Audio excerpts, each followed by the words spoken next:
You are watching and listening to the Two Chumps Football Podcast. I am flying solo this week. Unfortunately, my partner, Emil Calamino, cannot join me in this week's taping of the show, but we do have his picks, so have no fear. Those picks will be here. This won't be a long show. We know you guys are knee-deep in your Christmas list. You out there shopping, got a 50 million things to do, so I'm going to hold you up for a whole bunch of time here, but there are some things we need to get to. There was some action last week, obviously. We made some picks on them, so we need to do a little bit of bookkeeping on that. I'm not going to have the entire year-long records for you, except for my NFL record, which I can't forget. And, Emil is the official record keeper, so I'm going to save that for him. He'll be back next week, but talk about last week's action just a little bit. We'll talk about the what's to be, of course, give you the picks, and I'll let you guys get out of here and get back to buying a whole bunch of stuff for people because it's the holiday season. All right, first thing up on the board is this. I'm not going to get into the whole, college football rankings list. We go through this every year, and I see fans up and down everywhere getting up in arms, as well as you should. Your college football fans are very passionate. You care an awful lot about your team. And, if you think your team has some merit, you want your team in there. This has been the case when there was an AP and a UPI poll. If you go that far back, it was the case when we had the BCS. It was the case when we had a 4-team playoff. And it is still the case when we have a 12-team playoff. For the total existence of time that we have a playoff that involves a committee and people making a decision in a room about who's in and who's out, we are just going to have this. And so the biggest problem with the latest poll that came out in this year's edition of the, who got hosed, happens to be my school, the University of Miami. Don't worry about this hat that I have on today. It's just, I alternate a lot between West Coast University of Miami, which is USC, and then the actual University of Miami. These two universities are quite similar. Maybe there's a day that I will break it down for you guys if you don't know that already. But nevertheless, biggest problem out there is University of Miami at 10-2 being skipped over basically for a 3-loss Alabama football team. And people are up in arms on it. And I get it. I understand. A 10-2 football team that has 2 close losses like the University of Miami does, that has Heisman Trophy candidate, and has an offense that's capable of beating anyone that is out in the current field right now, should probably be ahead of an Alabama team that lost to Vanderbilt and got blown out by Oklahoma. Folks, I need you guys to understand this, and you are going to go through this each and every year, and I don't want anyone to shorten their life, get stressed out, or go through any of that. When you have a product that is dependent on television viewership, and as college football is, a big part of this thing as to why the whole engine is running is television partnerships. That means you get CBS to buy your games, ESPN to buy your games, Fox to buy your games, and whatever other networks they have deals with. You better believe they are going to have some influence on who gets picked to be in the biggest event of college football every year, which is this college football playoff. If you think the networks don't have any influence at all, well, you'd just be fooling yourself. If you think the college football playoff outside of the automatic bids, which are the conference champions from the Big Four that get in, and plus an at-large team, this is like an automatic bid. So 5 out of the 12 spots are kind of automatic bids. If you think that remaining field of 7 is not going to be influenced by what the people out there think is the best television matchup, the one that's going to get the most eyeballs, that's going to generate the most ratings, that's going to allow the networks to charge for the advertisement that's going to go on there, you're crazy. You're out of your mind. If you just take a moment, Google is a great thing. Go in there and watch and find out how much these networks pay for the rights to televise college football games. Take a look at the astronomical numbers that are paid to show you college football games on all these networks: CBS, ABC, ESPN, Fox. Take a look at those. And after doing that, come back and ask yourself, if you don't think those networks that have paid that amount of money aren't going to have some kind of influence, whether it's direct influence, they pick up a phone and they start calling people in that committee and say, hey, we want to see this matchup and that matchup, or we would really like to see this team in that 12-team field, or we're really not interested in seeing this particular team in there. If it comes down to be close, we need to see this is going to be the best television product for us. This is going to allow us to have the biggest amount of ratings and be able to justify what it is we are charging the car companies and everyone else to advertise. We need to be able to generate revenue to pay these high prices that you are asking us to pay for the rights to show your games.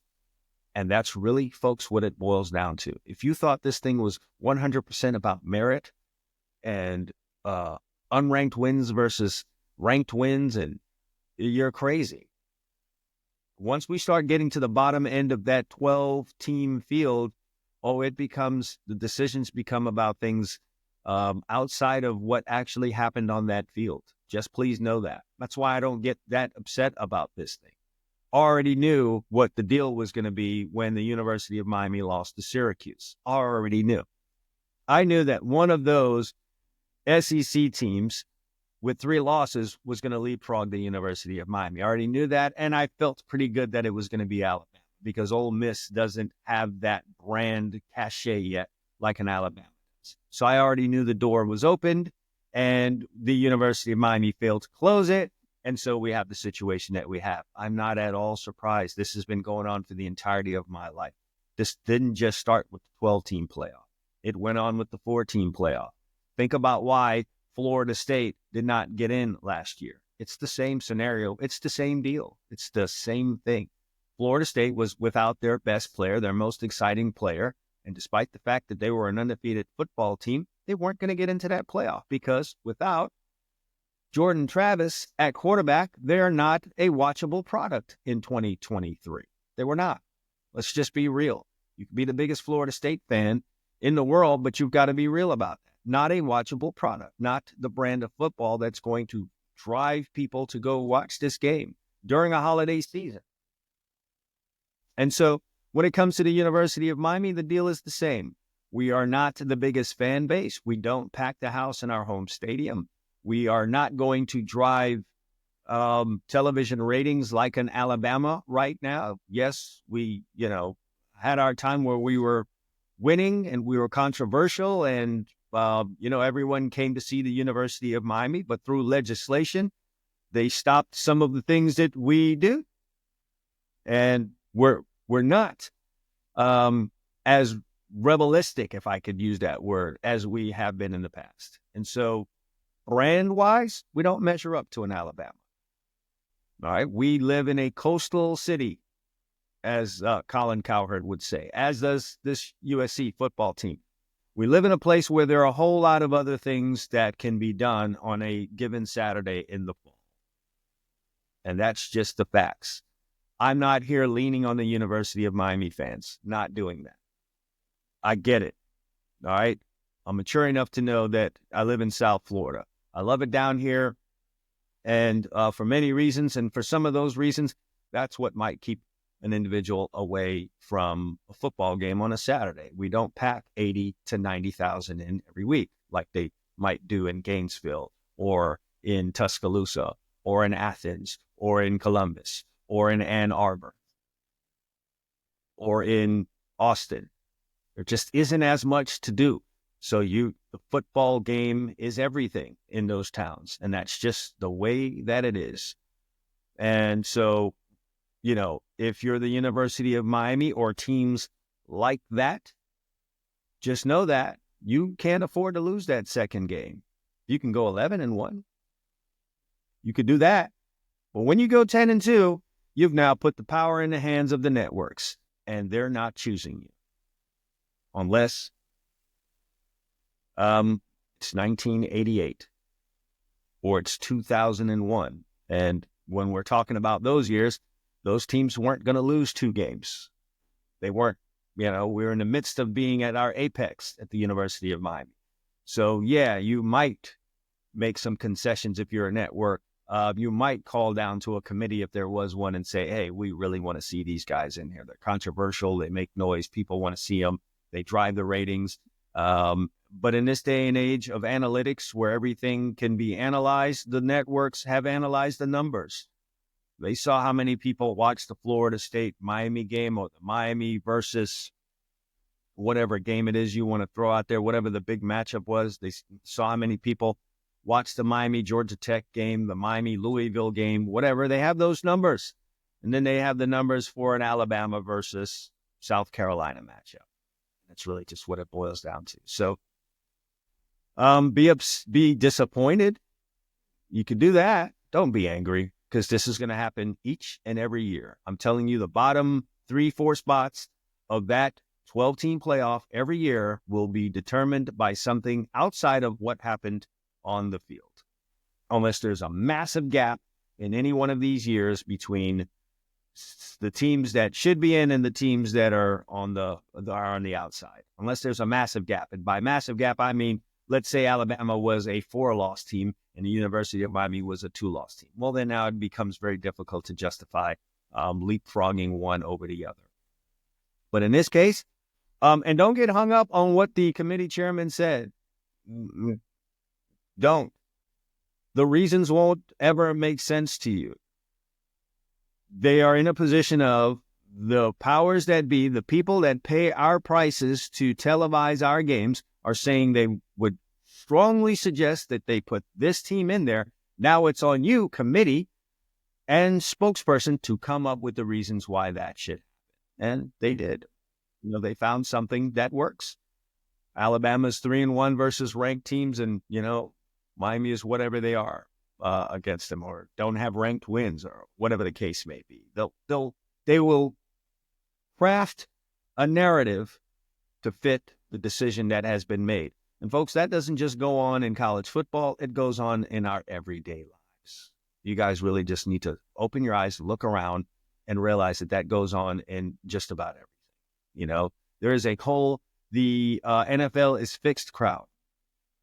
I don't know if I would go with that it's scripted, but I would tend to believe that there's data out there that shows there is a precipitous drop-off when a game gets to, and there's a 21-point deficit in a game, the viewership falls off as opposed to when the game is within, 3 to 10 points. And so if you have that kind of data as a network, as an organization, as a business, you might try and do some things to keep games within that spread. You're going to try and keep them within 3 to 10 points. You would go about doing that. And so whatever the case may be, you get a little funny with the refereeing. Everyone's up in arms about the Chiefs. The Chiefs are the darlings. Everyone wants to see the Chiefs. There's a Taylor Swift influence there. She brings a lot of people to the party, and people need to see them win. So things get kind of funny on a Sunday or a Monday or a Sunday night. Folks, it is what it is. You guys want to be able to sit at home and stream these games. You want to be able to see them any place, anytime. Then this is a byproduct of that. They are going to want the best outcomes, the closest matchups. They're going to want certain teams to be in the biggest games because they're charging a lot of money, or they are paying a lot of money to televise these games. The networks will always have influence. As long as the prices are as high as they are, the networks will have influence. Just know that going in. So if you're a lover of a team that is on the outside of the darling list, that doesn't have the big brand or doesn't have the key player, doesn't have a Mahomes or a Kelsey with a Taylor Swift girlfriend, you better just hope and pray that they win all the games that they need to win, and that they can just be that much better than the team, that they can overcome some penalties that will get called or not called, whatever the case may be. And that's just life, folks. That's just the way that it is. All right, let's get into the nuts and bolts of what Two Chumps is, and that is picking these games. We're going to talk about college football. One thing we're not going to have this week, we don't have the head-to-head matchups. We don't have the college head-to-head, which, by the way, Emil won last week. He did take Notre Dame over USC. He was the winner the week before. I got forced into trying to take USC, who's his school, by the way. Yeah, he won that. The NFL, I once again won. I'm on a little streak with that. I did take Denver over Cleveland. He took Cleveland, and we saw how that worked out. Lord of the Pick Six, Jameis Winston, was very instrumental in having me win that. All right, with that said, let's talk about what happened last week in college football. Hey, sports fans, if you're looking to take your game day excitement to a whole new level, then you got to check out Bovada Sportsbook. Whether you're into football, basketball, it's baseball, playoff times, pretty much any sport, Bovada has everything you need. Best odds, live betting, and fast, secure payouts. And here's the best part. When you sign up today, Bovada is giving you a 50% welcome bonus on your first deposit. That's up to $250. That's free money to get you started just for joining the action. It's super easy to sign up, and they've got you covered with all the top games, player props, and more. Ready to bet, win, and repeat? Head over to Bovada and get in the game. Check out the link down in the description below, and let's go get those winners. Emil was 2-1 in his top picks. He had a winner with Boston College over Pittsburgh. How has Pittsburgh fallen down the ladder? They started off 7-0, close out 0-5. I don't know if that's ever happened. They have to be somewhere around history, but nevertheless, he took Boston College -4.5. He was a winner with that. He also took Penn State -25 over Maryland. He did say that Penn State were bullies. They tend to excel in these situations. They excelled so well that there was a little bit of a problem after the game as Mike Locksley, came at James Franklin a little strong about some decisions he made towards the end of the game, which furthered the Penn State blowout. Look, I do have a quick opinion on that. As someone who's coached, I have never been in favor of guys getting mad at the other team scoring points and quote unquote running up the score. We're playing football. Your job's to score. If you're on offense, my job is to stop you from scoring if I'm on defense, and vice versa. There's a mismatch there, or it's just a bad game. It is what it is. If you have the chance to run the score up on me, run it. Score your points. Beat me 77-0. Leave a bad taste in my mouth. Help me for the next time that we have this matchup, that I have some ammo to get my guys going. That's a blessing. Or I at least have plenty of reasons to get on my team's ass for the next week or do whatever I've got to do motivational-wise. I don't want you taking it easy on me. This sport is not, it's a gladiator sport. Just the whole mentality of it doesn't lend itself to you just taking knees or running into the line of scrimmage and just feeling bad for me like I'm a wounded kitten. I'm on 3 legs. Forget that. Run the score up. Play football. Throw passes if you want to throw passes. Furthermore, when you're emptying out the bench and you put the backup quarterback in, you think that guy just wants to hand off. He wants to throw passes. He's a quarterback. That's what he wants to do. The receivers want to catch passes, all right? They want to play football. They're not in there to just be out there in their uniform. Come on now. I don't know why coaches get hung up on that. You embarrassed me. You embarrassed the kid. Man, forget all that. You're there. Like, we just played a game where my guys tried to knock the head off of your guys. Like, what about that part? Should they be upset about that? If at any point in time in a game, your guys were looking in another direction and I was coming, the players on my team were coming, they tried to knock the living hell out of you. You telling me that is somehow less of an offense than me scoring a couple extra touchdowns at the end of the game? This is football, man. I don't get that at all. And the other thing, too, is this, because I've been in this situation, is if you really want me to run the ball, get the game over with, run the clock down, and not run up the score, for God's sakes, on defense, when I put backups in, don't start blitzing me. Don't start running zero coverage. Are you crazy? First of all, that's a backup offensive line. I'm not going to sacrifice my quarterback and running back. I'm not doing that while you just start sending guys through gaps that my O-line may or may not be prepared to defend themselves against. They might not be able to protect the quarterback or, open a hole for a running back and let him get destroyed. No way. If you want me to run the ball and run the clock out, just play a vanilla defense. And, I might do that. But once you start blitzing me, it's bombs away. Bombs away. I'm going to throw the football. I'm going to 3-step drop and get the ball out of there and throw it and win the one-on-one matchups that I've got outside with your guys that are lesser. The other part of that, too, is, on defense, don't you want your secondary guys to defend some passes? Don't you want them to have some kind of experience in that, or you just want them to run up and wait for a running back to bounce outside and make a tackle? Everyone needs experience that gets into the game. All right, let me get off my soapbox. Anyway, Amo won that, minus 25, Penn State over Maryland, easy. His loss was Boise State, which between he and I, we're not very good at picking Boise State games this year. I just got to be honest about it. I don't have the actual statistics, but it just seems that when either one of us fiddle around with a Boise State game, we end up on the wrong side of it. So he lost with Boise State minus 18 over Oregon State. Boise State won the game, but not by that required number. Amo continues to be good in the off-the-sheet picks. He took Louisiana over Louisiana Monroe, a winner with that. So how did I do in college football? I picked Baylor last week. I've been riding that Baylor train. I rode the Baylor train over the last couple of weeks, and it's paid off for me. I'm a big Dave Aranda fan.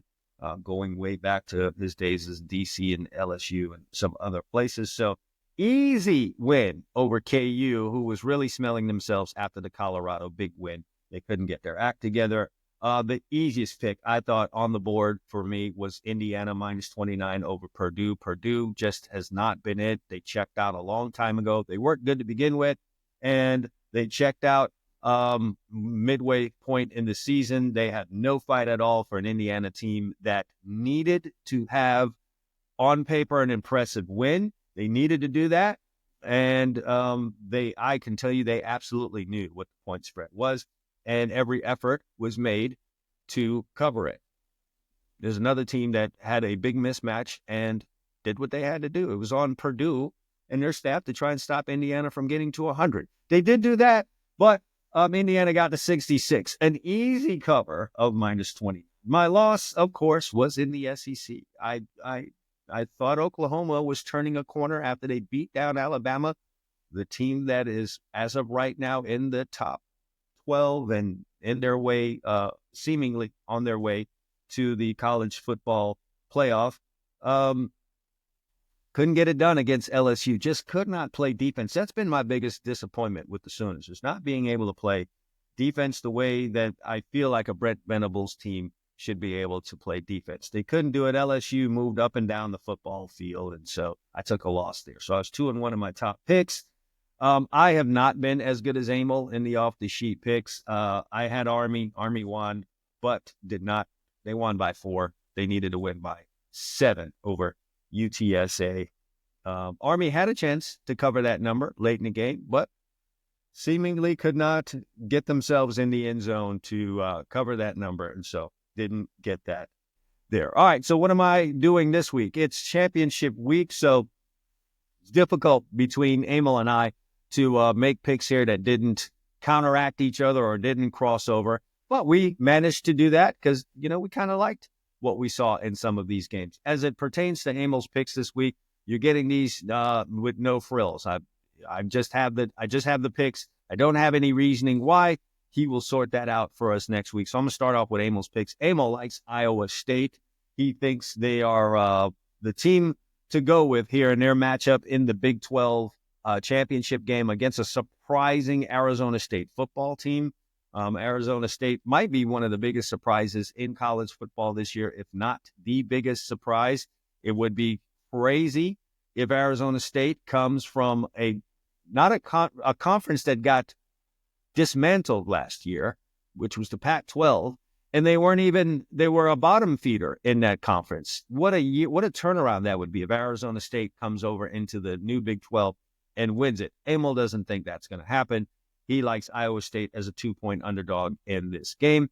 In the Mountain West game, it's UNLV and Boise State. Emil's messing around with the Boise State game again. He actually likes UNLV as an underdog in this game. It is a rematch of a game that went on earlier this year. It is tough to beat an opponent twice in the same year. He doesn't think Boise State is going to be able to do that, or at least cover the 4-point spread that the odds makers have prescribed. So he likes UNLV +4. And then finally, Emil, my man who has not always been one to trust Penn State a whole lot, has really put a saddle on those guys' back over the last part of this year and has picked Penn State more this season than I think he has picked them in the last 5 years that we have been doing versions of this podcast. So he's taking Penn State once again in their big matchup against Oregon in the Big Ten Conference Championship game. Folks, this is another opportunity for a team who is new to a conference to have a chance to win it, and we're talking about Oregon. This is another Pac-12. Wouldn't that be something if two Pac-12 teams go to other conferences and in the first year they win? Now, you folks might want to remember that the Pac-12 was a very good conference last year. This was the best that the conference had been in the last 5 to 10 years. And it's kind of showing itself as members of that conference have left to go other places and have done well for themselves. See Oregon, who is the only undefeated football team in the country, and that is being done as a member of the Big Ten. Whatever the case may be, Emil likes Penn State to cover the number against Oregon. So that's his top picks: Iowa State +2, UNLV +4, Penn State +3.5. His off the sheet pick is Louisiana in their conference championship game. He's going to stick with them again. He won with them last week. He's going with them again. They are taking on Marshall. They're 5.5-point favorites in the game, and Emil is rolling with Louisiana. Might as well stick with the hot hand. All right, here's what I'm doing. My top picks. I am going to roll with, listen, this is not going to be a popular pick, and I am on record many times of saying beating the same team twice is very difficult to do, especially when you've got a really good team. With that being said, folks, I'm going to go with the Georgia Bulldogs as 3-point underdogs in their game against Texas. I find some things to be funny here. Georgia went and beat Texas in Austin. And we're coming back, and you would expect Texas, considered one of the top 2 teams in the country, in a rematch to be a really strong favorite to win the rematch. But they opened up as only 2.5-point favorites. That makes me feel a little bit funny about this game. And I think Georgia, though they won the first matchup, has something to prove. All right, there were some funny things that went on. Georgia didn't look good in that game against Georgia Tech. They've looked funny down the road. Why is the line only 2.5? I find something funny there. I think Georgia can come up with enough. I think if Carson Beck can avoid, some of the turnovers that have plagued him at certain points in this year, if he can overcome some of that in this game, if he plays somewhat of a clean game, they have a really, really good chance. I will point this out. Carson Beck threw 3 interceptions in that first game, and Georgia still managed to win the game by 15 points. They had 3 turnovers. Why? Well, there were 4 turnovers by Texas in that game, a rather sloppy game. So I think Georgia has a really good chance of making the necessary adjustments that they need to make as a team who won to come back and win this game. I like them as 3-point underdogs. The ACC Championship, a game that I fully expected the University of Miami to be in playing SMU. I am going to roll with Clemson. Again, we have a conference championship game that involves a team that is from another conference into a new conference for the first time in SMU, and a chance to win the conference. I don't think it happens, though. I think Clemson has really come on towards the end part of this season. They had some fire in their belly. They've really been a motivated team ever since that opening loss by a lot to Georgia. They just looked like they were going to be a mediocre run-of-the-mill team. They looked like they were on their way to 4 or 5 losses on the season. Hats off to Dabo Swinney for turning things around. It went on a serious rampage, scoring 30, 40, 50 points each and every week. They took the loss against South Carolina last week. South Carolina is a really underrated football team at this point. People don't think of South Carolina in a high kind of a way because of brand, but they have proven themselves to be a really strong football team. That was a rivalry game. Despite that, coming off of that loss and what SMU has been able to do, SMU was only a small 2.5-point favorite. Think the folks out there are trying to bait you into an SMU win. They see all the points being scored by SMU, and they throw out a small number like that, and everyone's going to run to SMU to try and take that. I'm going to go the other way. I'm going to go with Clemson. Clemson found offense early on in the season, and now they have found defense. I think they put those two things together, and yes, they are motivated after the South Carolina loss. I'm sure it was very easy for Dabo Swinney to get the team's attention this week heading into this game, whereas SMU, maybe not so much. Give me Clemson. I'll take the experience of a Dabo Swinney and the power of what I saw in Clemson down the road on that. My final top pick is I am actually going to agree with Emil on the Iowa State pick.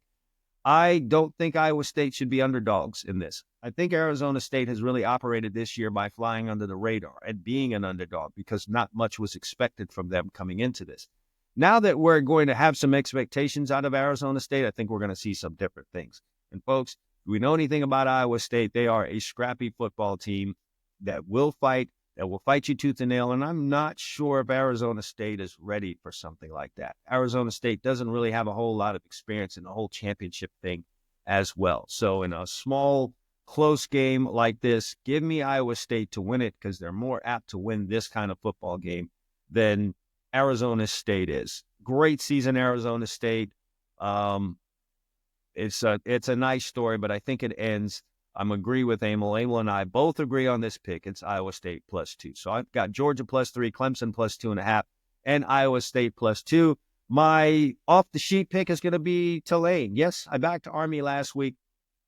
They couldn't get it done. This has been, one of the best years for Army in any recent history. Man, kind of in my lifetime. They're a 10-1 football team, but I have known this about the service academies. When they get in against high-powered offenses, sometimes they get in trouble. We've seen these in bowl games over the years, and Tulane is that kind of offense. The last few weeks, 45, 34, 52, 35, they're going to score points. They're going to continue to put pressure on Army and their option attack. And if Tulane can get out there far enough, they can force Army into doing some things offensively that they're not used to doing, that they don't want to do.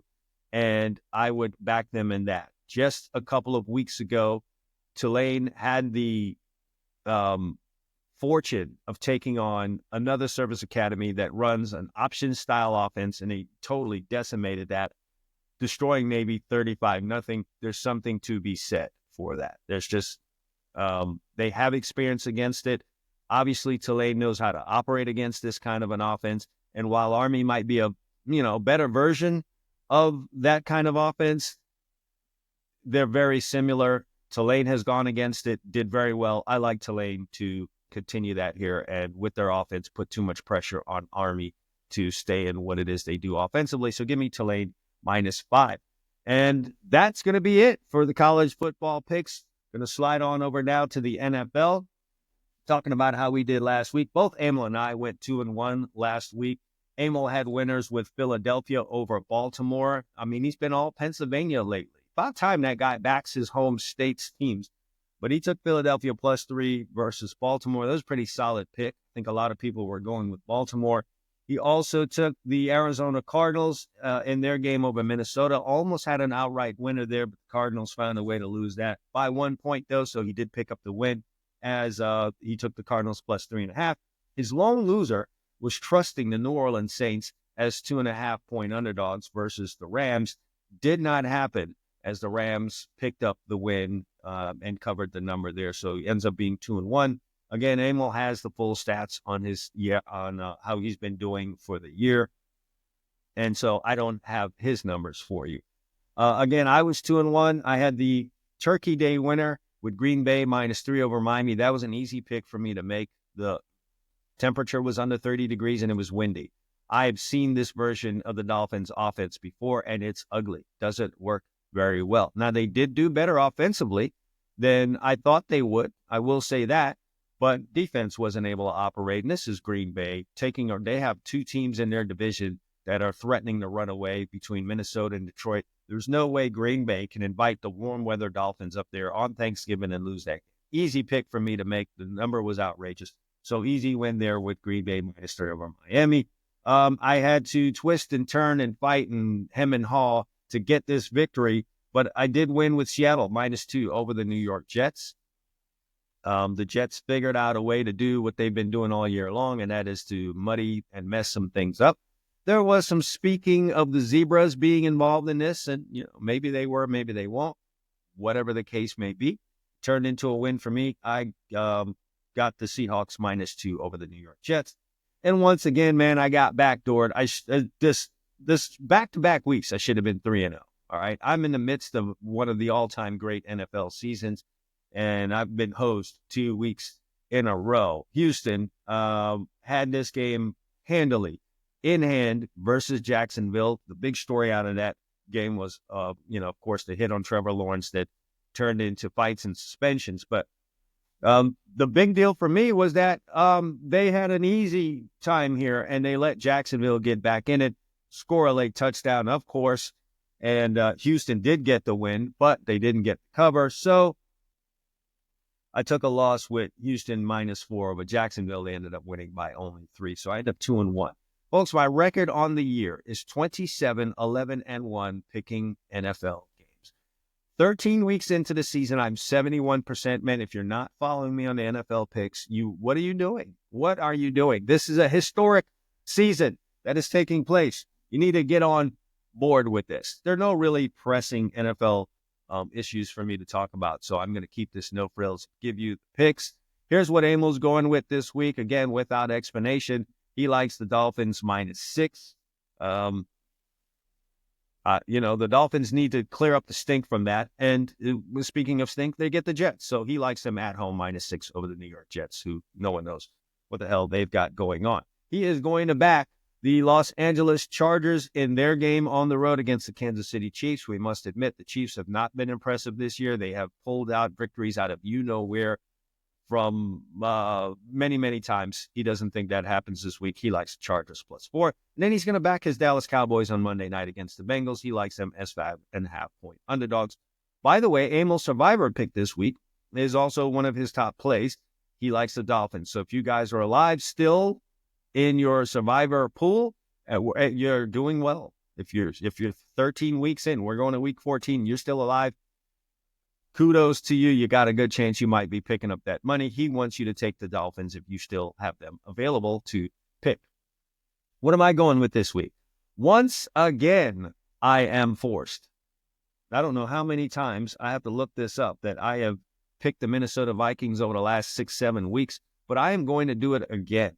I am going to back the Minnesota Vikings. They get the job done, and it's Kirk Cousins' time. He's coming back to Minnesota. I don't even know if he's going to be playing. After 4 interceptions last week, there's talk of starting the rookie. Whether they start the rookie or they start Kirk Cousins, things are not right at the quarterback position for Atlanta. I don't really see them heading up to a Minnesota team that's rolling right now. Minnesota's not winning impressively, so to speak, on the scoreboard. They had to, do everything in their power to win by 1 point against Arizona last week. I think that keeps them motivated, though. I think they realize that they can't play around. And once again, they have 2 other teams in their division that are really pressing the issue between Green Bay and Detroit. So they have to keep pace. No time for them to fall off. I think they're motivated in this game. Give me Minnesota -6. I am going to do something wild and take the New York Giants. Why? Because they're playing a team that's almost as dreadful now as them. And the New Orleans Saints have shown me absolutely nothing at all over the last 6-7 weeks of football being played in the NFL that would warrant them being a road favorite, especially one of 4.5 points. If the Saints are going to win this game, it's got to come down to a last-minute touchdown or a kicker. I don't see them running away with it. And despite all the problems that the Giants have had and all of the issues at the quarterback position and crying over Saquon Barkley being gone and all of the stuff in the front office, the Giants are still playing hard. I cut the film on. They're still running around on defense. They're still passionate. They're still trying to do things. saw that on Thursday night in the Thanksgiving game that they did lose on the road against the Dallas Cowboys, a division rival. But I have seen teams at this point in the season just pack it up, and that is not the Giants. Maybe I get left holding the bag. Maybe this is the week they pack it in, but I doubt it because they have an opponent at home that is a favorite, that is a team they really seriously think they can win the game against. So I think we're going to get a very spirited Giants team against a New Orleans Saints team that is carrying too much cheese on their pizza. So give me the Giants plus 4.5-point underdogs in this game. And then finally, woe to the San Francisco 49ers. My partner, Emil Calomino, said they have been lucky with injuries over the last few years, and he really felt like that the luck would run out this year. And boy, was he prophetic in saying that. The 49ers have been decimated by injuries, absolutely decimated. They go through all of the contract negotiations with Brandon Ayuk beginning of the year, and then they lose the guy, I think 2 or 3 games in for the season. It really looks like Christian McCaffrey is gone for the season. Looks like Mason is not even going to be able to play in this game as well. Just looks hopeless. That's when you got to jump on a team in the NFL. The 49ers are a proud program. They have a very good coach. They have a good system. They got a quarterback that runs it well.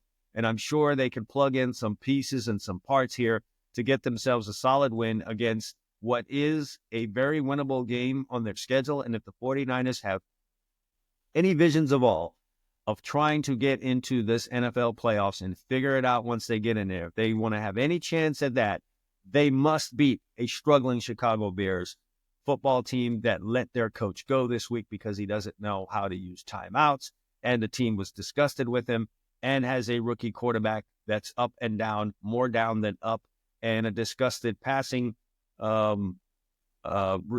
receiving core, and all kinds of things going on with the Bears. The Bears are a mess from top to bottom at this point in time.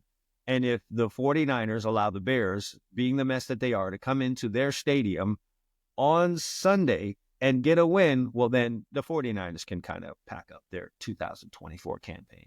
There'll be no return to the Super Bowl that they played in last year. Somehow I feel the 49ers figure out they get enough moving, capable parts onto that field, into that system on both ends, and they get themselves a solid victory. 7 to 10 points or more in this game.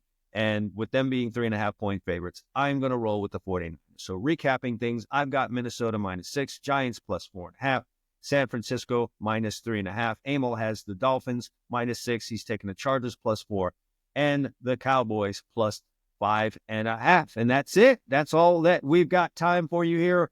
Enjoy your holiday shopping and all of that. Try to get it done early. I know that was one of your resolutions coming into the year. And though December is very far from January and all that you were feeling, it's that time of year again. Don't be out there December 23rd, 24th, scrambling around. I've made that resolution. You made that resolution.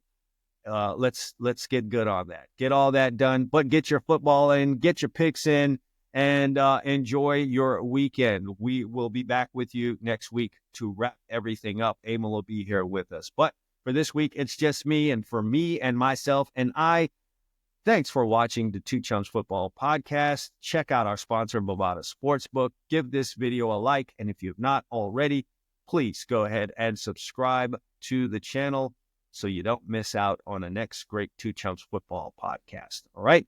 Thank you, and we'll see you guys next week.